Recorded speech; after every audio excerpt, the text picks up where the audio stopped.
Cross choke hacks. Finish the cross choke every time, guys. You know you should, now you will.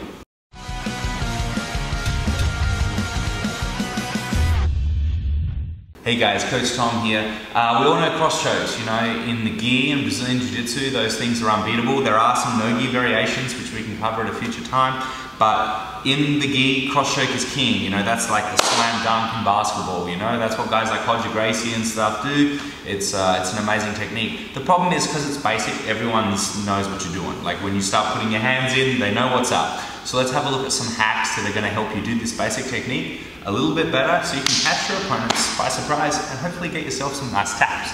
So I've got my partner here in guard. First things first, guys, deep grip is everything. If you get your first grip deep, so your punching knuckles are on the back of their vertebra on the spine, this is gonna help you so much. Don't start here, this is crap. You gotta make sure your wristwatch is below his ear. Okay? Once you've done that, guys, the first one I like to do is cut the angle this way. Okay? When I do that, you'll often find sometimes he'll post, which is perfect for me to now slide my left hand palm up into the net. I rotate my hands, turn the edges in, I re-guard, and now I lift my hip up as my head comes back to the center. That's when my choke comes into effect. Okay? If I got all the way to there and he hadn't tapped, I'd row. But I only row is plan B, guys.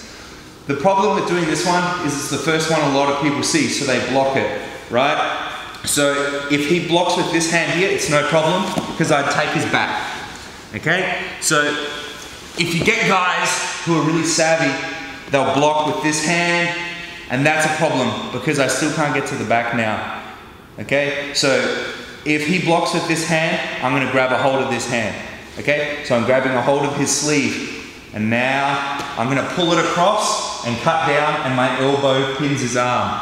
Now, right now, I've got about 3 to 5 seconds where he's totally defenseless on this side of the net. So I'm simply going to give him a little bit of a karate chop here. I'm gonna put my wristwatch right below his ear, and then grip. And now, guys, don't start rowing from here, okay? Recross your feet, okay? Drop your elbow, and now you're going to lift your hips up, and as your head rotates back to the center, that's what gets the choke, okay? If I got to the center and he hadn't tapped, then I'd give the row, okay? So there's some really cool hacks from doing the cross choke that will really help you guys. One of the ones that I like a lot is when I'm going for cross chokes is sometimes to turn grips around. So sometimes when I can't get a guy, so say I'm trying to go for this one and stuff like this, well then sometimes you can turn the choke around and go the other way. So if I've got this choke here and I can't get here, sometimes what you can do is you can actually turn this choke and put your thumb in, and then you're holding it the other way. So then when you slide in here, you now have a really tough choke. So always be willing to change your hands, palm up, palm down, both sides. Okay? This will really help you later when you go to confuse your opponent. Alright? So I'm here. If I was here, I'd cut the angle, I'd go for my palm up grip. If he blocks with his left hand there, he's not blocking, he's not listening, we'll choke him, right? It's what happens if he doesn't listen. He grabs my hand, I'm gonna pull it through and pinch. And now I can attack here, boom, all right? If his two hands go to stop me now, and he's doing it with two hands, I'm gonna try to collar drag and take his back, because he's put two hands up, which means nothing's stopping me from getting around to his back. So there's some little cross choke hacks. These particular hacks really made the difference in my cross choke game, and now it's one of my #1 submissions, top or bottom. But just remember, guys, it's all about getting the head of either your ulnar or radius bone right under the ear on that carotid artery and just get it tight. All of the grips and all of the fancy stuff is just ways to protect the position. The actual choke is all about this head of this bone or this head of this bone blocking off those carotid arteries. The collars do nothing. That's just where you hold your hands to make sure these bones stay in the right position.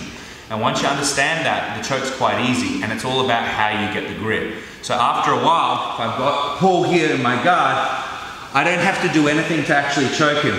I can have the identical grips. So look, identical grips, no choke.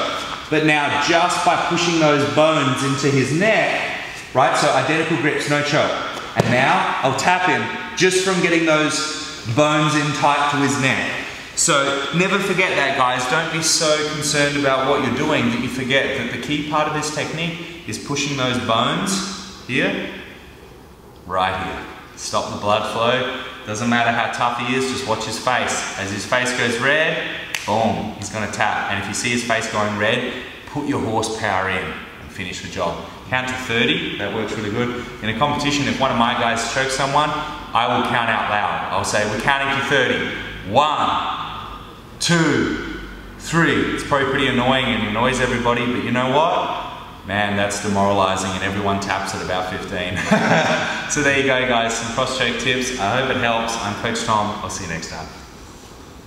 Hey guys, thanks for watching the video. Hope you loved it. For more videos, click here, and to subscribe to our YouTube channel, click here. Don't forget to check out our website at thegrapplingacademy.com. Here, I'm Coach Tom. I'll see you guys next time.